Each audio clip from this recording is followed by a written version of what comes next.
Duwang halas na nagkapuruputan nagsabat sa pirang paratukdo sa Banwaanin Panganiban, Catanduanes.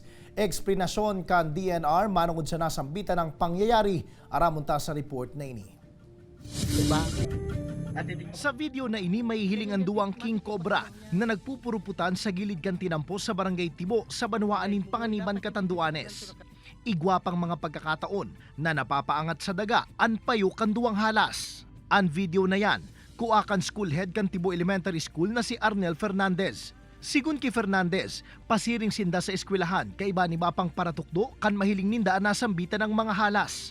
Medyo natagalan kami bago makaraan. Nakakatakot, sobrang nervyos yung lahat. Lalo-lalo na ako takot talaga. Kasi tumatayo yung asa doon mismo sa daan. One way, lang naman yun, sir. Sigun man sa Penro, Catanduanes, duwang lalaking Cobra ang nasa video. Asinan garo pag-iiwal kan mga ini, parte kan pigaapod na ritual combat kan mga halas. Ang tawag natin doon is rival ritual. So parang yung dalawang male king cobra, nag-undergo sila ng ganong process in fight. And parang, parang nag-fight din siya, pero not necessarily fighting. So para ma-won nila yung heart ng kanilang magiging queen. Dugang pakanahensya, kadalasang nangyayari ang nasambitan ng phenomenon kung nasa mature stage na ang halas. Posible man subot na huli sa init kan panahon kung tano'y di nangyari harani sa gilid kan tinampo.